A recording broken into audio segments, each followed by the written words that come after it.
Amables oyentes de Educación al Día, muy buenas noches. Bienvenidos a este espacio radial del equipo sindical de educadores demócratas del Departamento de Antioquia. Hasta ahora saludamos a todos nuestros oyentes quienes nos sintonizan desde las 7:30 de la noche todos los días de lunes a viernes. Mi nombre es Karina Arango Carbonó y les doy la bienvenida a este espacio para la actualidad y la educación. Bienvenidos.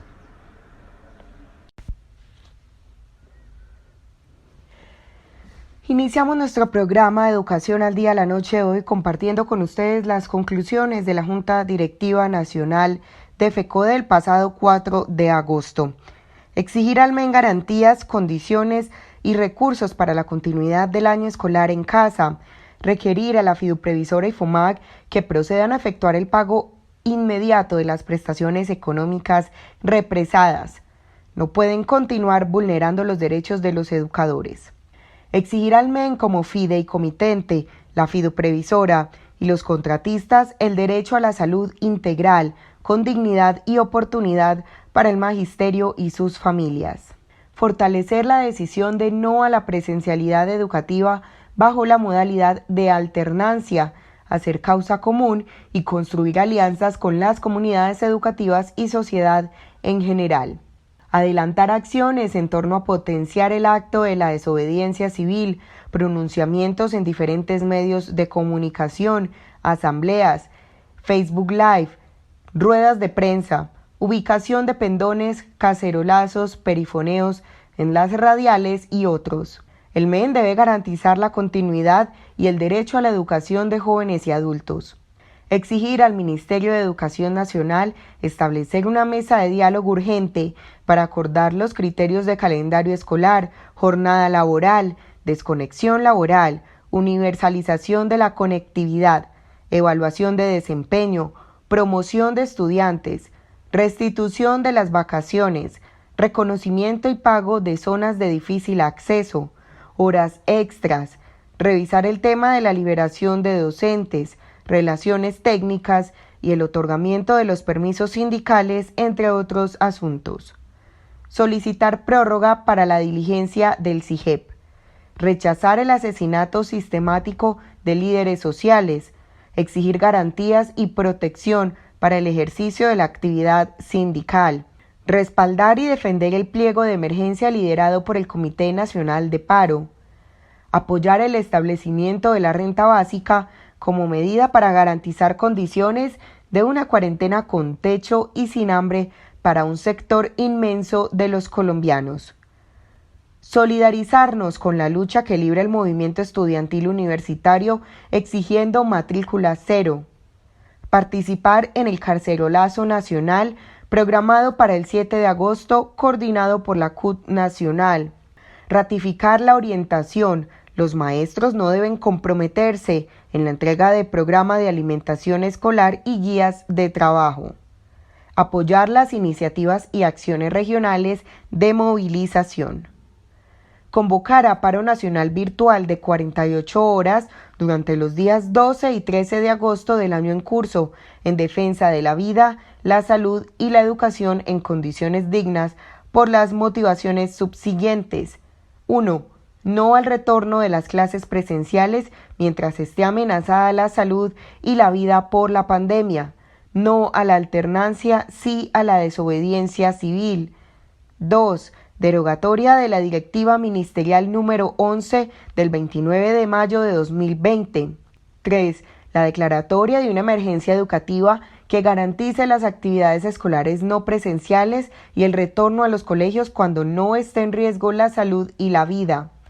4. Cumplimiento pleno de los acuerdos en favor de la comunidad educativa suscritos entre el Gobierno Nacional y FECODE en el año 2019. Exigir al Gobierno Nacional el respeto por las decisiones de la Corte Suprema de Justicia, Consejo de Estado, la Jurisdicción Especial para la Paz y la pertinencia y vigencia del Estado Social de Derecho.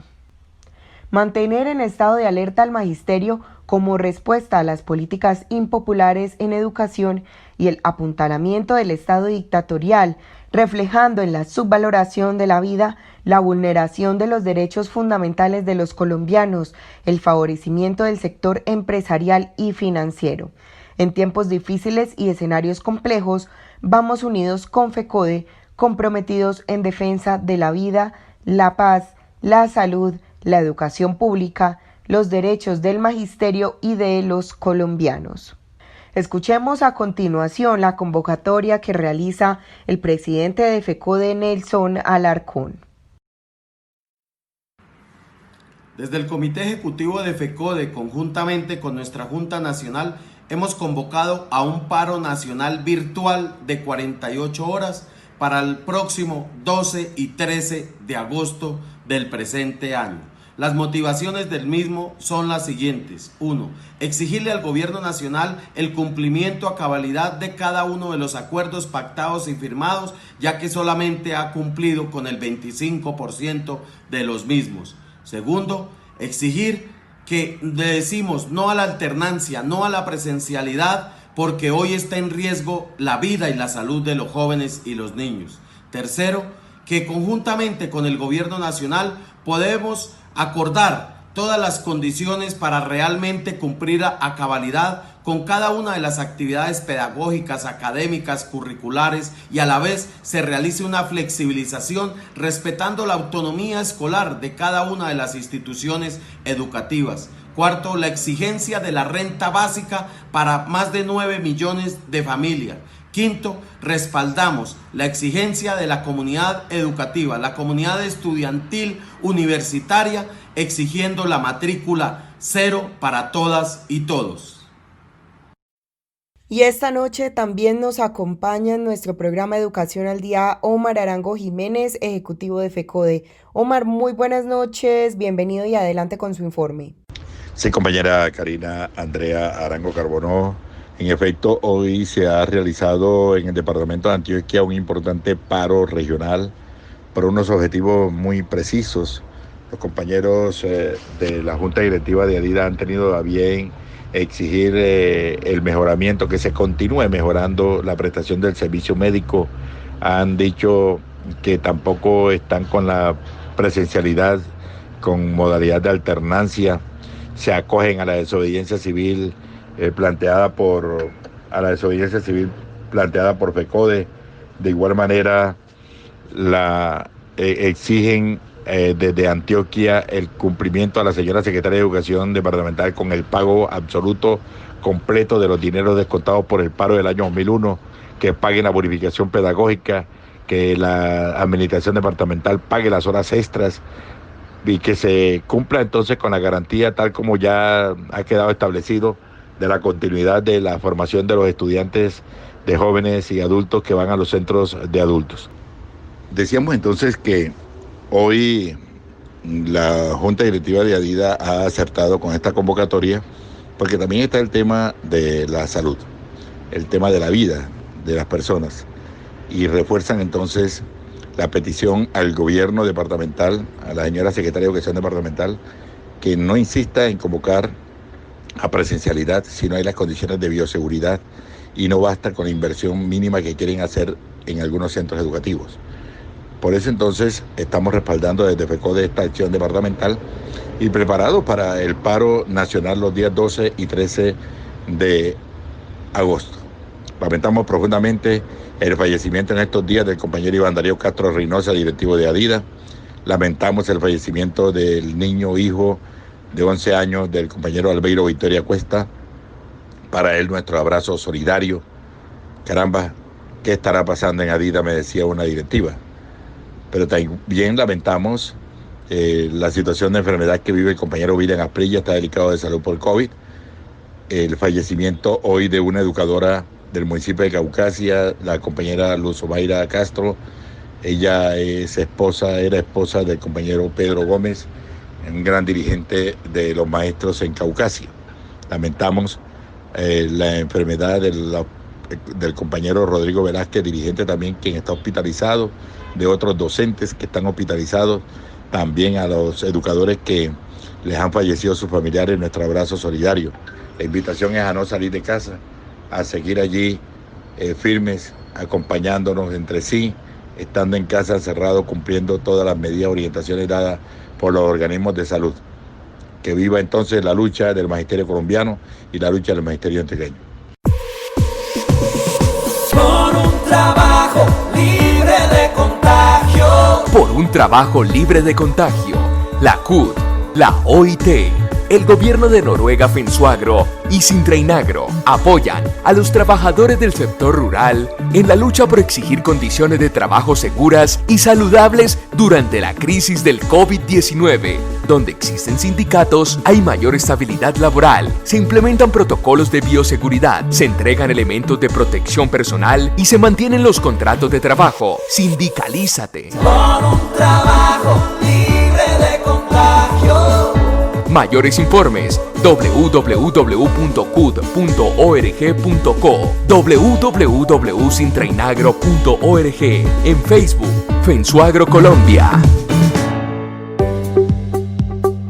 Atención docente. Atención docente. No lo piense más. Curse ya su maestría y mejore sus condiciones salariales y profesionales. Lorenza Morales y Alma Mater te ofrecen maestrías con alta calidad académica y reconocimiento del Ministerio de Educación. En Alma Mater te ofrecemos maestría con 1 año de duración sin requisito de inglés, descuentos especiales hasta del 50%, cómodas formas de pago y mediante cesantías. En Alma Mater puedes escoger tu maestría en el área más afín a tu perfil de formación académica. Maestrías en español, matemáticas, tecnología, neuropsicología y psicopedagogía, en educación especial e inclusiva, en dirección de centros educativos y educación temprana. Comunícate con Lorenza Morales y Alma Mater y realiza ya tus soñados estudios en maestría. Teléfonos 302-349-9543, 302-349-9543. Teléfono fijo 448-9727, 448-9727. Oficinas, calle 10, número 4245, edificio Plaza Poblado, Medellín. Apreciado educador, en Alma Mater te orientamos, te acompañamos y te asistimos.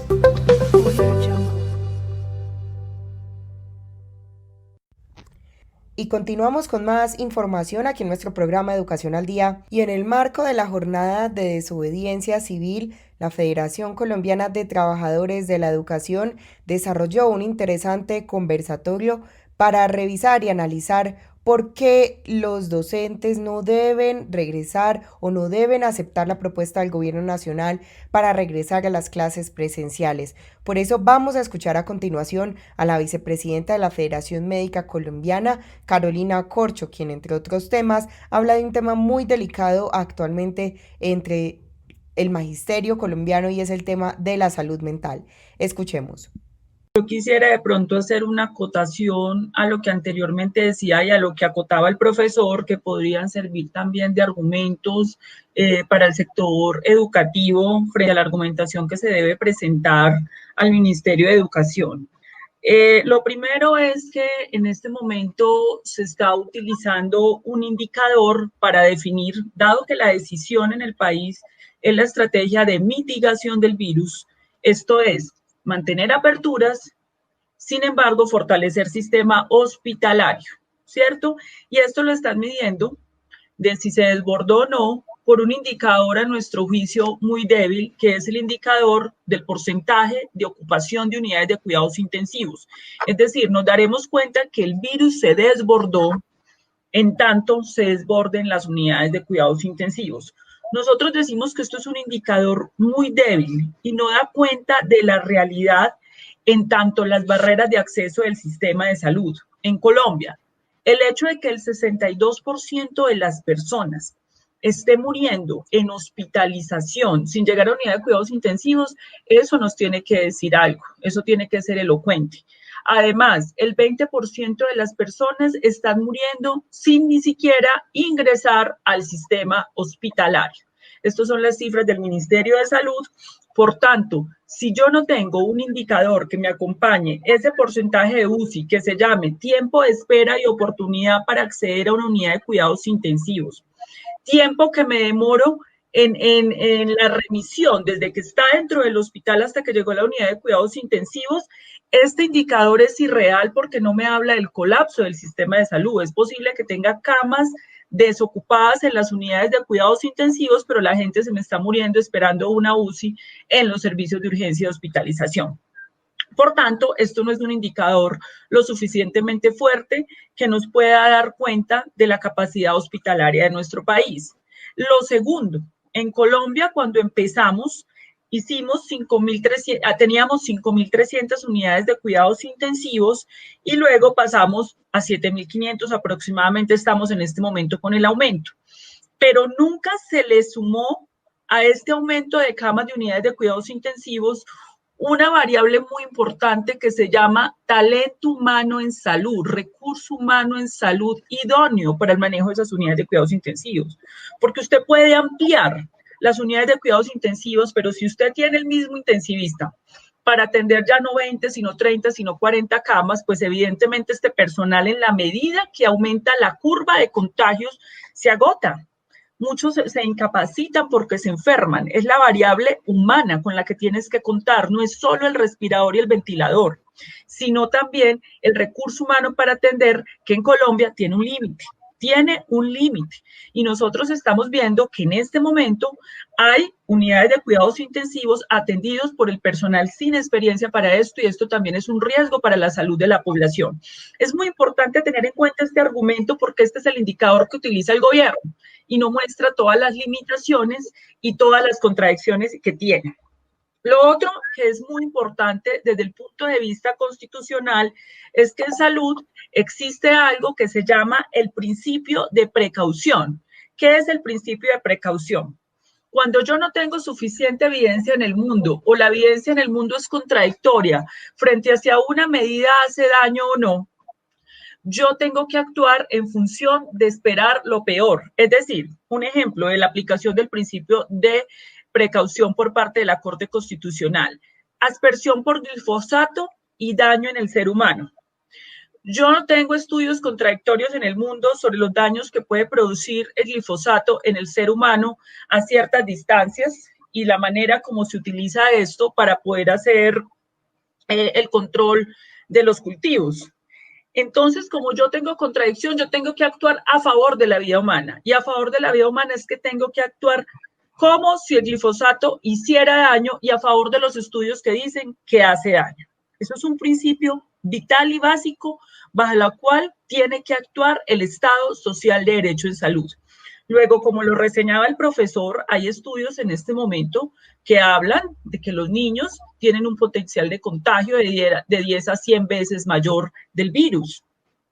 Esto tiene que ser tenido en cuenta por el Estado colombiano, porque si esto se está diciendo en varios estudios, así haya otros que no lo digan, el Estado colombiano tiene la obligación de actuar en función de la evidencia que más favorezca la vida. Usted no puede hacer experimentos y decir que a partir de un estudio que pone en duda estos va a sacar a los niños y va a someter a contagios. Entonces, esto es muy importante tenerlo en cuenta. Ahora, desde el punto de vista de la pregunta que me hacen de salud mental. Evidentemente, esto es un momento muy complicado. No directamente, digamos, el sector educativo puede que no tenga esta afectación en tanto el DANE ha dicho que se han perdido 4 millones de empleos en Colombia. 1 millón de empleos se han perdido en Bogotá. Evidentemente, pues esto es un momento de mucha incertidumbre y muchas familias deben estar en esas circunstancias de la pérdida de empleo y de la incertidumbre frente a su propio futuro, lo cual va a generar estrés agudo, depresiones, ansiedades.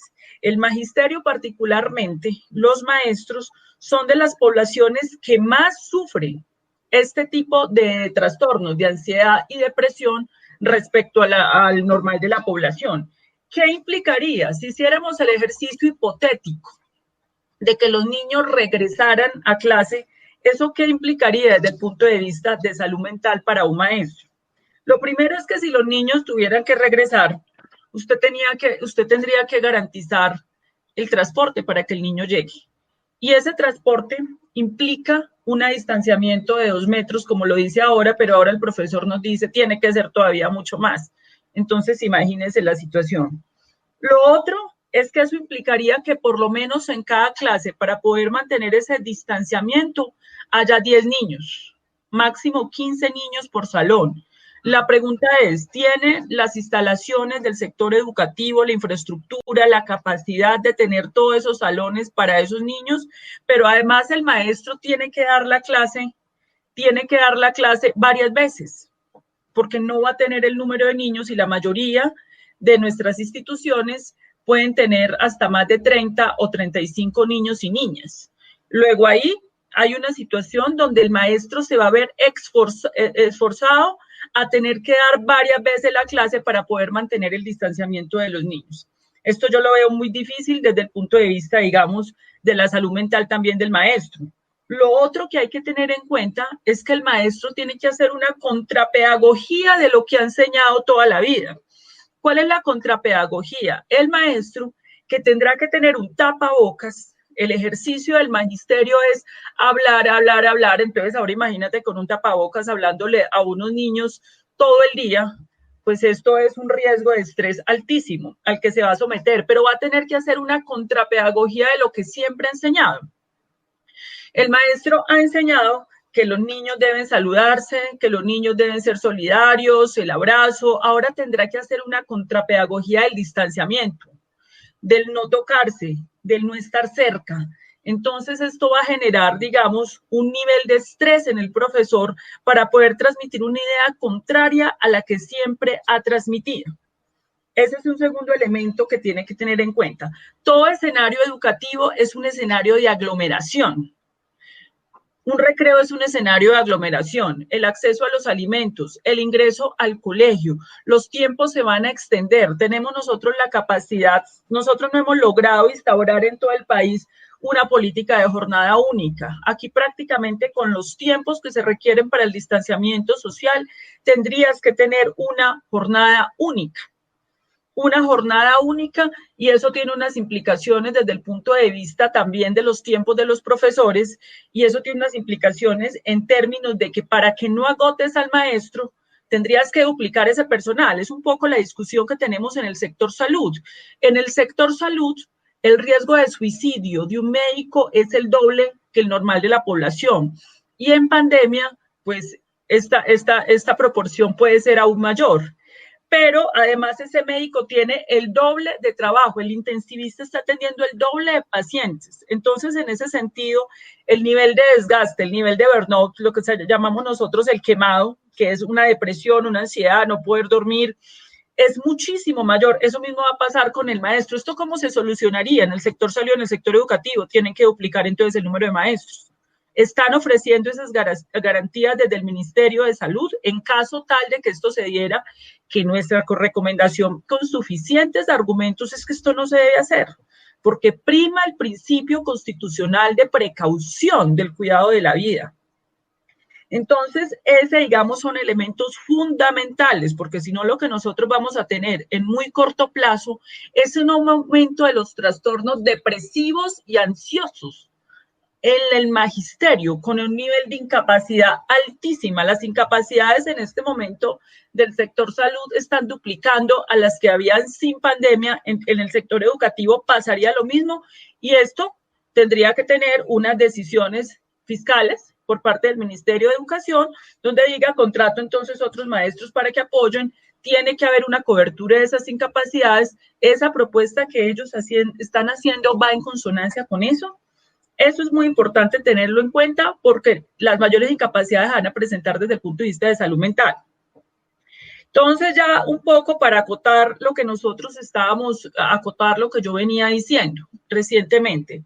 Nosotros no tenemos un sistema de salud lo suficientemente fortalecido para una estrategia de mitigación. Los países europeos, Alemania, que tiene un sistema de salud público, que tiene 20.000 camas de unidades de cuidados intensivos, Italia, no digamos, no pudieron contener el virus y fueron rebasados y terminaron en estrategias de lo que nosotros denominamos priorización de pacientes para conexión a respiradores y unidades de cuidados intensivos. Y es el caso de sistemas de salud de los estados de bienestar. Por tanto, nuestras propuestas tienen que ser más del orden de lo preventivo. Aquí se medicalizó, se está cometiendo el error que cometieron los chilenos, que fue medicalizar la pandemia, aspirar a que la pandemia se va a resolver en los hospitales y no antes de llegar a los hospitales. ¿Y cómo se resuelve la pandemia antes de llegar a los hospitales? Hay varias propuestas. La primera propuesta, que aún no hemos cumplido y que también tendría que exigir el magisterio, digamos, cuando ingresen a las aulas de clase, es que tiene que haber un testeo aleatorio. Tiene que haber un testeo inclusive en población sana no sintomática. En el virus el 80% son asintomáticos. Y en ese sentido, yo tengo que hacer un testeo sobre conductores, tengo que hacer un testeo sobre personas que trabajan con aglomeraciones en los bancos, en las cadenas de alimentación, en el personal de la salud debería hacerse semanalmente, en los de primera línea y por lo menos mensualmente, en los demás un testeo aleatorio, porque el problema que tenemos en Colombia es que vamos detrás del virus, no vamos adelante del virus. Tendríamos, porque el asintomático, que es el niño, en este caso con los estudios referenciados, no se enferma, no tiene síntomas, no consulta, pero sí transmite. Y eso no lo estamos detectando en Colombia porque no estamos haciendo el testeo aleatorio en la población asintomática. Cuando se hace el testeo aleatorio en esa población asintomática, se identifica, se hace aislamiento y cuarentena. ¿Y eso qué implica? Algo que va en contra de este sistema de salud. Una incapacidad y un seguimiento de esa familia por parte de la EPS. Pero ¿cuál es el problema que tenemos con las EPS? El problema que tenemos con la EPS es que las EPS son aseguramiento individual y en una familia puede haber 5 personas afiliadas a 4 EPS distintas. Nosotros le advertimos eso al gobierno. No va a ser posible con las EPS usted manejar la familia porque en la familia hay 4 EPS. Entonces, cada EPS se está demorando entre 10, 20 días. En este momento ya hay 17 investigadas por la Procuraduría General de la Investigación de la Nación porque no están haciendo su trabajo de hacer el seguimiento en la familia. Y te estoy hablando de la familia del niño, porque pues evidentemente si aumenta el nivel de transmisión, la transmisión fundamentalmente se da en la casa, pero no porque el virus esté encerrado en la casa, sino porque la persona sale a la calle, regresa a la casa y en la casa transmite a su núcleo familiar, ¿cierto? Y en ese sentido, usted tendría que tener un sistema de salud muy fuerte que sea capaz de seguir ese núcleo familiar, ponerlo en cuarentena, hacerle un seguimiento clínico, inclusive detectar quién necesita rápido hospitalización, llevar la hospitalización a unidad de cuidados intensivos. Eso no son las EPS, eso fracasó. Eso fracasó. Por eso tenemos 17 investigadas, por eso hay un debate hoy en este país, porque tienen 70,000 pruebas represadas, están llamando a las casas,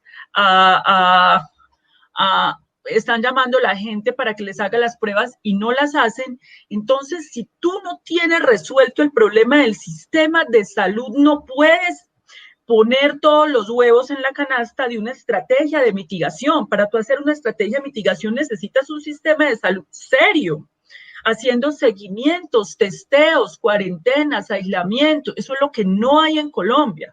Por eso aquí toca confinar aún más. Toca confinar aún más y es un contrasentido. Vuelvo y lo digo, es un contrasentido completo. Esto es un debate en este momento en los Estados Unidos, que en medio de un pico se vaya a sacar a la comunidad educativa con el riesgo de transmisión que tienen los niños a los adultos y a los padres a las calles. Eso es un absoluto contrasentido. Ese debate lo perdió Trump en Estados Unidos con la comunidad científica. El profesor referencial al estudio de JAMA Pediatrics hecho en Chicago, que fue un estudio que salió a propósito donde muestra el aumento de la portabilidad de la carga viral en los niños menores de 5 años en la transmisión Eso que quieren hacer en Colombia ya fracasó. En Inglaterra, ya les voy a decir los países que intentaron hacer eso. Suecia, Inglaterra, Estados Unidos plantearon, vamos a mantener aperturas económicas, vamos a hacer una inmunidad de rebaño. Inmunidad de rebaño es que la gente adquiera inmunidad, así nos cueste algunas mortalidades, y las mortalidades es que los epidemiólogos suecos ya salieron a decir, nos equivocamos en la estrategia, porque aumentaron las mortalidades vertiginosamente. En Inglaterra, en medio del pico, Boris Johnson, primer ministro inglés, terminó una unidad de cuidado intensivo y terminaron cerrando en medio del pico. Y en Estados Unidos, pues ya ven la debacle. 200.000, van para 200.000 fallecimientos de acuerdo a proyecciones en noviembre. Cuando hubo el pico en Nueva York, dijeron, pasamos el pico en Nueva York y podemos hacer aperturas, y resulta que después del pico de Nueva York llegaron otros picos, 62.000 contagios diarios. Eso es lo que quieren implementar en Colombia, y es un absoluto contrasentido implementar lo que ya fracasó en otros países. Por un trabajo libre de contagio. Por un trabajo libre de contagio. La CUT, la OIT, el gobierno de Noruega Finsuagro y Sintreinagro apoyan a los trabajadores del sector rural en la lucha por exigir condiciones de trabajo seguras y saludables durante la crisis del COVID-19. Donde existen sindicatos, hay mayor estabilidad laboral, se implementan protocolos de bioseguridad, se entregan elementos de protección personal y se mantienen los contratos de trabajo. Sindicalízate. Por un trabajo libre de contagio.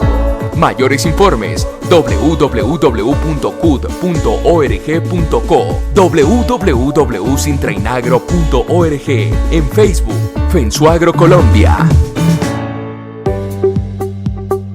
Atención docente. Atención docente. No lo piense más. Curse ya su maestría y mejore sus condiciones salariales y profesionales. Lorenza Morales y Alma Mater te ofrecen maestrías con alta calidad académica y reconocimiento del Ministerio de Educación. En Alma Mater te ofrecemos maestría con 1 año de duración sin requisito de inglés, descuentos especiales hasta del 50%, cómodas formas de pago y mediante cesantías. En Alma Mater puedes escoger tu maestría en el área más afín a tu perfil de formación académica. Maestrías en español, matemáticas, tecnología, neuropsicología y psicopedagogía, en educación especial e inclusiva, en dirección de centros educativos y educación temprana. Comunícate con Lorenza Morales y Alma Mater y realiza ya tus soñados estudios en maestría. Teléfonos 302-349-9543, 302-349-9543. Teléfono fijo 448-9727, 448-9727. Oficinas, calle 10, número 4245, edificio Plaza Poblado, Medellín. Apreciado educador, en Alma Mater te orientamos, te acompañamos y te asistimos.